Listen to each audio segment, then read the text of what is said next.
என் நெஞ்சில் குடியிருக்கும் என் அன்பு திருச்சபை மக்களே, திரைக்கடலென திரண்டு வந்திருக்கும் திருச்சபையின் உறவுகளே, நீங்க இப்பொழுது கண்டு மகிழ போவது எங்களுடைய திருச்சபையின் திருமதிகளுடன் சிறப்பு ஒரு காணல். நான் ரொம்ப பேசி நேரத்தை வீணடிக்க வேணாம், நேரடியாக நம்ம சிறப்பு விருதுகளை கூப்பிடலாம். வாங்க நம்ம பிரியமான பிரின்சி, அவங்க கை தட்டலாம் எல்லாரும். வாங்க ஜெனிட்டா,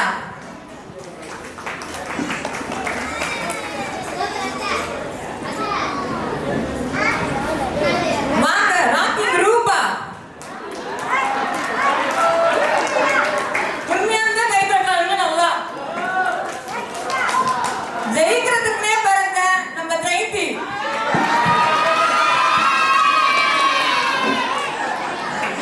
அதிகமா இருக்கு. சாந்தமான சகிலா,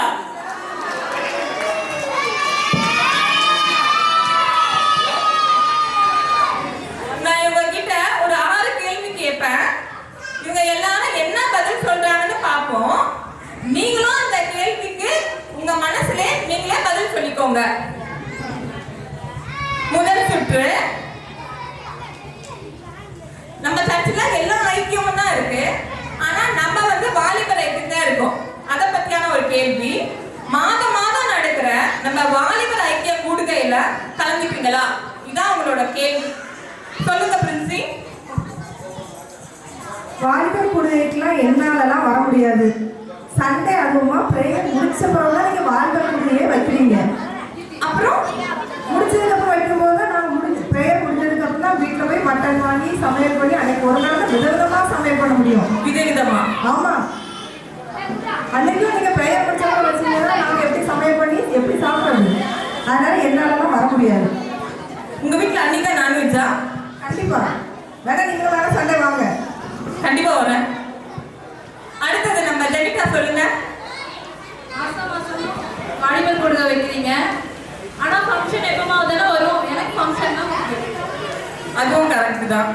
சொல்லுங்க ஜெயந்தி. நான் ப்ரேயர் முடிஞ்சதோட யூத் ப்ரோக்ராம் மீட்டிங்கில் போய் உட்காந்துருவேன். ஏன்னா யூத்து தான் வாலிபர் தான் அந்த திருச்சபையின் தூண்கள். அதனால நான் முடிஞ்சதோட போய் உட்காந்துருவேன். யார் வந்தாலும் சரி வராட்டையும் சரி நான் போய் உட்காந்துருவேன். சொல்லுங்க ரூபா, உங்களோட பதில். வாலிபர் கூட்டம்னு சொல்றீங்க, உடனே வைக்கிறீங்களா? 1/2 மணி நேரம் ஒவ்வொருத்தையா பிடிச்சி இட்டு கூட்டிட்டு வாரீங்க. வந்த பிறகு 1.5 மணி நேரம் மெசேஜ் கொடுக்குறீங்க, பாட்டு ப்ராக்டிஸ் வைக்கிறீங்க, அந்த இது இட்டு வைக்கிறீங்க. எப்போ வீட்டில் போய் சாப்பாடு செஞ்சு சாப்பிட்றது? அதனாலே வர்றது. ஓ சரி. சகிலா, உங்க பதில். மாதம் மாதம் யூனிட் வைக்கிறீங்க, அது 6 மாதத்துக்கு ஒரு வாட்டி 3 மாதத்துக்கு ஒரு வாட்டி ப்ரோக்ராம் டான்ஸ் அப்படிதான் வைக்கணும். அது வைக்க மாட்டேங்க. அதை விட்டு மாதம் மாதம் செய்தி பைபிள் அதெல்லாம் வைக்கணும். போர் அடிக்குது. அதுக்கெல்லாம் யார் வருவாங்க? அதுவும் கரெக்ட் தான். இதை நம்ம ஊழியர்கிட்ட சொல்லுவோம். இந்த சுற்றுல நம்ம வேதாகமத்தில் அடிப்படையில பார்த்தோம்னா வாலிப பிரேயர்களும் சிருஷ்டிகரை நினைத்து போட்டிருக்கு. இந்த ரவுண்டோட வின்னர் நம்ம ஜெயிக்கிறதுக்குன்னே போறது நம்ம ஜெயந்தி.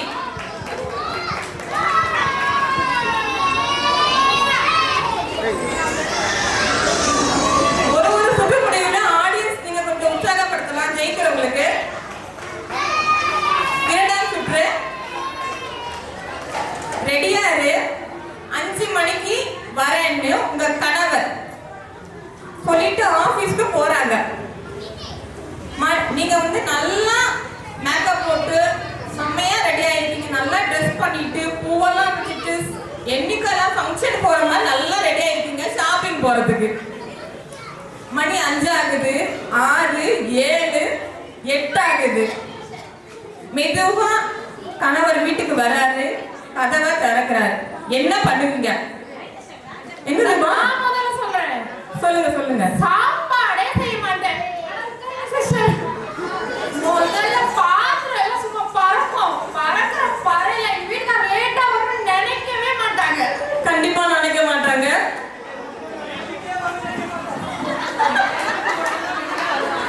அடுத்தது பிரின்சி, சொல்லுங்க.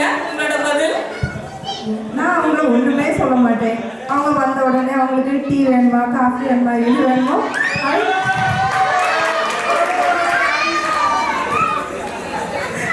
எது வேணுமோ அதை போட்டு கொடுத்துட்டு எதுவுமே சொல்ல மாட்டீங்களா? அதுவே சொல்ல மாட்டேன்.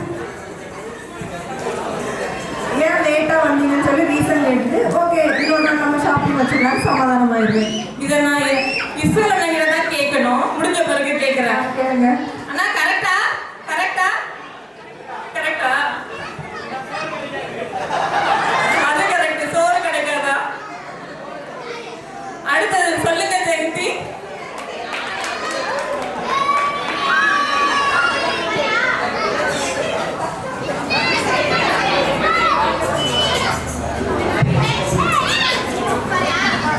நான் 12 மணி ஆனாலும் வீட்டுக்குள்ள விடவே மாட்டேன்.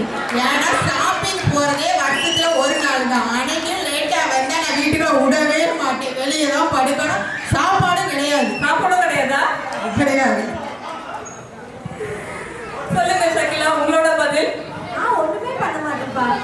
ஒண்ணும் பண்ண மாட்டீங்களா? எனக்கு பொண்ணு பிடிக்கல. அவங்க வீட்டுல ஃபங்க்ஷன் வருதுல்ல, அப்ப பழி வாங்கி விட்டுட்டாரு. அப்போ அப்போ பழி வாங்கிடுவீங்க. இது நம்புற மாதிரி இருக்கு. சொல்லுங்க ஜெனிட்டா, உங்களோட பதில். எனக்கு ஷாப்பிங் போறேன்னு சொல்லிட்டா எத்தனை மணி ஆனாலும் கூட்டிட்டு போயே ஆகணும். இல்ல மறுநாளாவது கூட்டிட்டு போகணும். இல்லைன்னா ஒன்று இல்லைன்னு பண்ணிடுவேன். அப்போ அவங்கள வந்து அண்ணா ஆஃபீஸ்க்கு அனுப்ப மாட்டீங்க? கண்டிப்பா கூட்டிட்டு போகணும். கூட்டிட்டு போகணும். ஓகே, இந்த ரவுண்டோட முடிவுல நம்ம பைபிள் வேதாகமத்தின் அடிப்படையில பார்த்தோம்னா குணசாலியான ஸ்ரீயை கண்டுபிடிப்பவன் யார்? அவருடைய விலை முத்துக்களை பார்க்கிலும் உயர்ந்திருக்கிறது. ஸ்ரீயானவள் கிரீடமாய் இருக்கிறது போல தன்னுடைய கணவனுடைய சூழ்நிலை அறிந்து அதன்படி செய்கிற நம்ம பிரியமான பிரின்சி தான் இந்த ரவுண்டோட வின்னர். அடுத்து 3ஆம் சுற்று.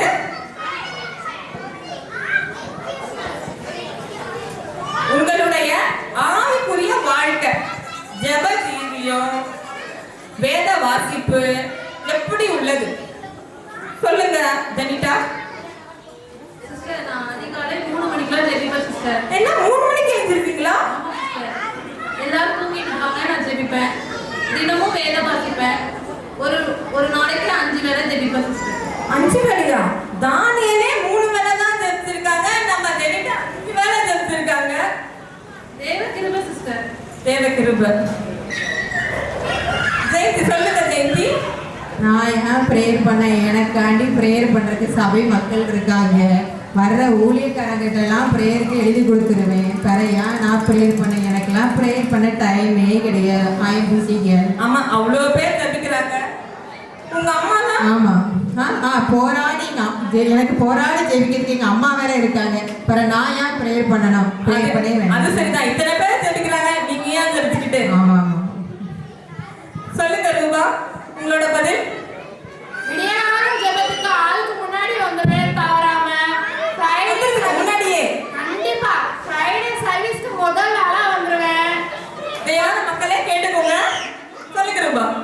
பாஸ்டிங் பிரேயருக்கு தவறாம கலந்துக்கிடுவேன். எந்த சிறப்பு கூடிய போட்டிருந்தாலும் முதல் ஆளா வந்துடுவேன். இத்தனை கூடியக்கு வரும்போது தனிப்பட்ட ஜெபம் பண்றது இல்ல. ஓ, நீங்க ப்ரேயர் எடுத்து சர்ச்சுக்கு வர்றதுனால நீங்க வந்து எல்லா ஆளுமே கலந்துக்கிறதுனால ப்ரேயர் பண்ண வேண்டிய அவசியம் இல்லை. அங்கேயே ப்ரேயர் பண்ணிடுவீங்க. உங்க ப்ரேயர் எல்லாம் ஆண்டவர்கிட்ட அங்கேயே செலுத்துவீங்க.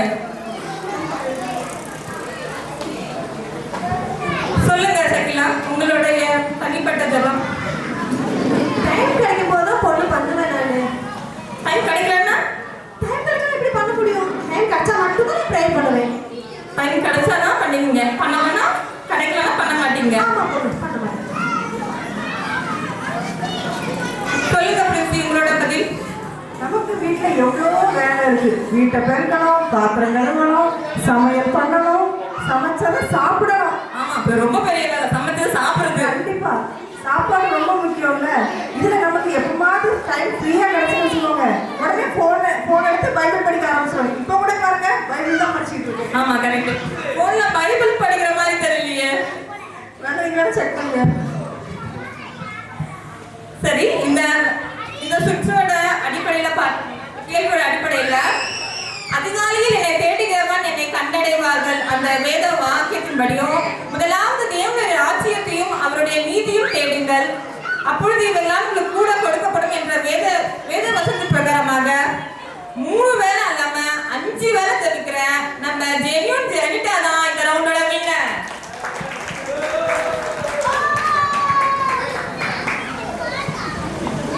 அடுத்து 4ஆம் சுற்று.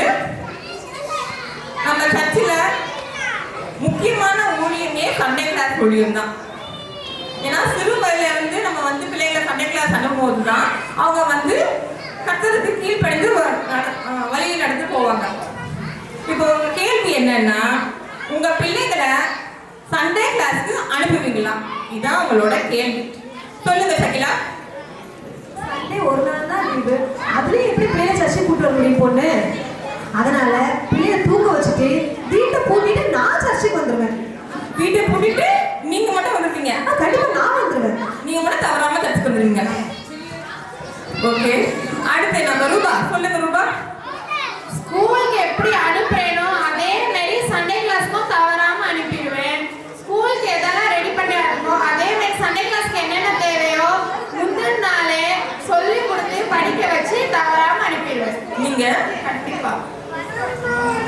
சரி, நல்ல பதில். சொல்லுங்க ஜெனிட்டா. நான் சண்டேனா சண்டே கிளாஸ் அனுப்ப மாட்டேன் சிஸ்டர். என்ன அனுப்ப மாட்டீங்களா? ஏன் டியூஷன் அனுப்பணும், எக்ஸாம்ஸ் இருக்குது, படிக்கணும்ல. கிறிஸ்மஸ் டைம் மட்டும் தான் சிஸ்டர் நான் அனுப்புவேன்.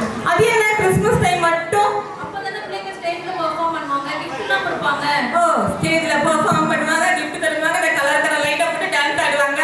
ஆமா சிஸ்டர், அப்ப மட்டும் தான் யூடியூப்ல போடுவாங்க, உள்ள கமெண்ட்ஸ் பிடிச்சிக்கும். அதானே? ஆமா சிஸ்டர், அப்ப மட்டும் தான் சண்டே கிளாஸ் அனுப்புவேன். கரெக்ட். அடுத்து நம்ம பிரின்சி சொல்லுங்க. நான் என் பிள்ளைங்களை சண்டே கிளாஸ்க்கு அனுப்ப மாட்டேன். எனக்கு எல்லாமே தெரியும். ஆனால் நான் வீட்டில் வச்சு என் பிள்ளைங்களுக்கு எல்லாம் சொல்லி கொடுத்துருவேன். எல்லாமே தெரியும், ஆமா. ஆனா அனுப்ப மாட்டீங்க. எல்லாமே வீட்டில் வச்சே சொல்லி கொடுத்துருவாங்க. அப்போ எதுக்கு அனுப்பணும்? ஓ, அடுத்து நம்ம ஜெயந்தி சொல்லுங்க. நான் சண்டே ஒரு நாள் தான் ரெஸ்ட்டு. மாதம் எக்ஸாம் வைக்கிறாங்க. சண்டே டியூஷன்லேயே எக்ஸாம் வைக்கிறாங்க. நான் எழுப்பி பார்ப்பேன், எலும்புலன்னா டயர்டாக இருக்குன்னா நான் என் பாட்டுக்கு நான் வந்துடுவேன். பிள்ளைங்க பாவம் இல்லை. ஆமா, பாவம், ரொம்ப கலைச்சி தூங்குறாங்கல்ல. டயர்டாக தூங்குவாங்கல்ல. ஸ்கூலுக்கு எக்ஸாம்னா அதெல்லாம் அனுப்பி விட்டுருவேன். அது அனுப்பி விட்டுருவீங்க. ஆனா சண்டே கிளாஸ்க்கு மட்டும்? ஆமாம், சண்டே ஒரு நாள் தானே. கரெக்டு தான். இந்த சுற்றோட முடிவுல வேதத்தின் அடிப்படையில பார்த்தோம்னா, பிள்ளை அண்ணனை நடக்க வேண்டிய வழியை நடத்து, அவனை நடத்து, அதை அவன் முதிர் வயதிலும் விடாதிருப்பான் என்கிற வேத வசத்தின் அடிப்படையில ஸ்கூலுக்கு மாதிரியே சண்டே கிளாஸ்க்கும் தவறாம படிக்க வச்சு அனுப்புற நம்ம ராக்கிங் ரூபா தான் இந்த ரவுண்டோட வின்னர்.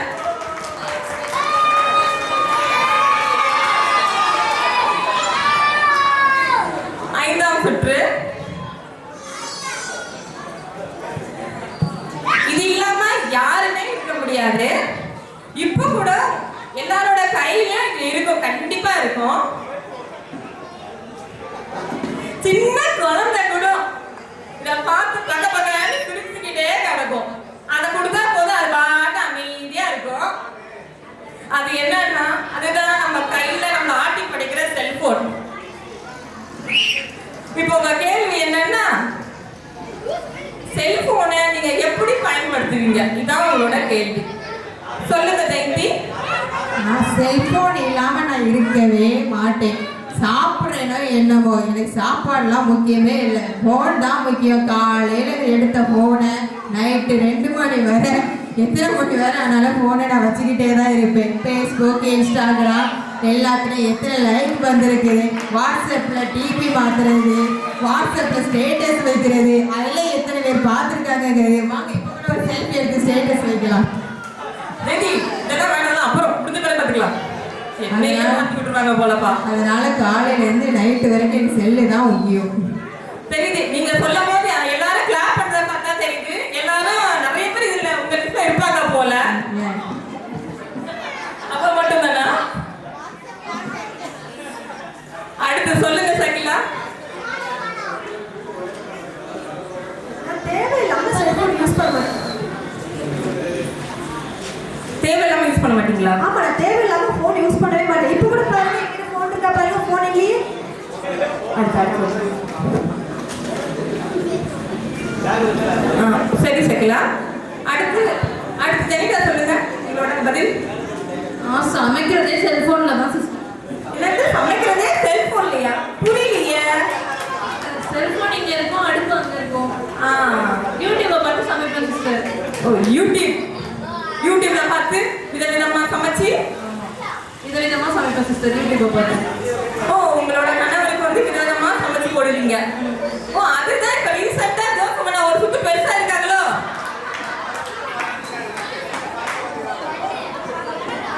நான் கேக்குறேன் என்ன சமைப்பீங்கன்னு. எனக்கு கொஞ்சம் டிப்ஸ் கொடுங்க. அடுத்து ரூபா சொல்லுங்க. அவங்களால செல்போன்ல தான் சமைக்கிறாங்க. நான் சமைக்கிறதே செல்போன் உள்ளதான். செல்போன் உள்ளையா? டொமேட்டோ, ஸ்விக்கி இதெல்லாம் எதுக்கு இருக்கு? விதவிதமா ஆர்டர் பண்ணி டேஸ்டியா சாப்பிடுறது. ஓ விதவிதமா டேஸ்ட். அந்த ஒரே நாளுக்கு ஒரு குழம்பு இல்லாம விதவிதமா 3 வேளையும். கண்டிப்பா. சொல்லுங்க பிரின்ஸ் உங்க பதில். நான் காலையில முடிக்கிறதே இந்த ஃபோன்ல தான். அதே மாதிரி நைட்டு தூங்கும் போது இந்த ஃபோன்ல தான் தூங்குவேன். ஃபோன் கையில் பக்கத்துல இல்லைன்னா தூங்கவே வராது. ஓ காலையில எழுப்புறது குட் மார்னிங் போட்டுருவேன், நைட்டு தூங்குறதுக்கு முன்னாடி குட் நைட் போட்டுருவேன். குட் நைட் போட்டாதான் எல்லாரும் தூங்கவே செய்வாங்க. நீங்க குட் நைட் போட்டாதான் எல்லாரும் தூங்குவாங்க. ஆமா, அப்படி நீங்க நினைக்கிறீங்க. சரி ஓகே. இந்த சுற்றோட முடிவுல பார்த்தோம்னா வேறு அடிப்படையில உலக சிநேகம் தேவனுக்கு பகையா இருக்கிறது. பிசாசானவன் நம்மை கொள்ளை கொண்டு போகாத படிக்கு தேவ பிள்ளையாகிய நாம் ஒவ்வொருவரும் எச்சரிக்கையா இருக்க வேண்டும். இந்த ரவுண்ட்ல வந்து தேவைப்படும் போது மட்டும் போன் யூஸ் பண்ற நம்ம சாந்தமான சகிலா தான் இந்த ரவுண்டோட வின்னர். அடுத்து இன்னும் ஒரே கொஸ்டின் தான். போரிங்கா இருக்கா? இன்னும் ஒரே கொஸ்டின் தான், முடிச்சிடுவோம். எல்லாருக்கும் ஒரு வீடு தான் இருக்கும். இருங்க சொல்லி முடிச்சிடுறேன். நீங்க மைண்ட்ல வேற எதாவது திங்க் பண்ணாதீங்க. எல்லாருக்கும் ஒரு வீடு தான் இருக்கும். ஆனா கல்யாணமான பெண்களுக்கு மட்டும் 2 வீடு இருக்கும்.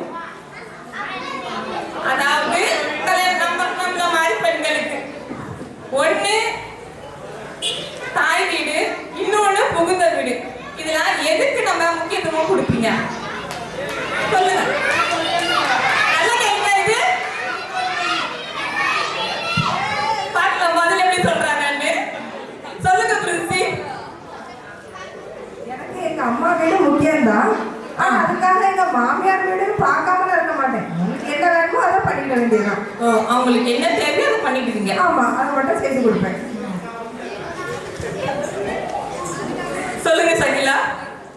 அம்மா வீடும் வேண்டாம், மாமியார் வீடும் வேண்டாம். என்னது? ஆமாங்க, நானு என் வீட்டுக்காரர் என் பிள்ளைங்க என் வீடு இது போதுமே. ஓ நீங்க உங்க வீட்டுக்காரரு உங்க பிள்ளைங்க ஆமா. இது போதும். இது போதும். என்ன பொதுநல விரும்பியா இருக்காங்கப்பா. சொல்லுங்க ஜெனிடா உங்களோட பதில். வேதாகமத்துல சொல்லியிருக்கு பெற்றோரை கனப்படுத்துங்க. எனக்கு அம்மா வீடு மாமியார் வீடு ஒண்ணுதான், 2மே சமம் தான். 2 பேரும் சமம். பாருங்க இப்பவே கை தட்டுறாங்க. நான் சொல்லி ஆன்சர் சொல்லி முடிக்கல அதுக்குள்ளே கை கிளாப்ஸ். சொல்லுங்க ரூபா உங்களோட பதில். எனக்கு எங்க அம்மா வீடு தான் முக்கியம். எங்க அம்மா தான் என்ன படிக்க வச்சாங்க, வளர்த்தாங்க எல்லாமே. எங்க வீட்டுக்காருக்கு எப்படி அவங்க அம்மா வீடு முக்கியமோ அதே மாதிரி எனக்கு எங்க அம்மா வீடு தான் முக்கியம். படிக்க வச்சது வளர்த்தது.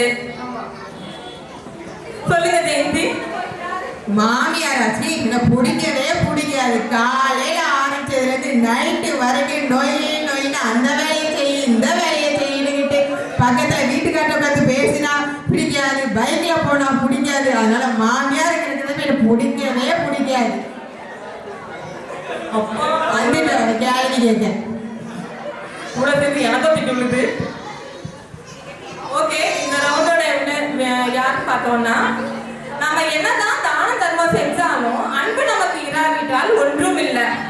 என்னதான் கடமைன்னு நம்ம செஞ்சாலும் அது அன்போடு செஞ்சா பிரயோஜனம் இருக்கு. அது அன்பு இல்லாம சும்மா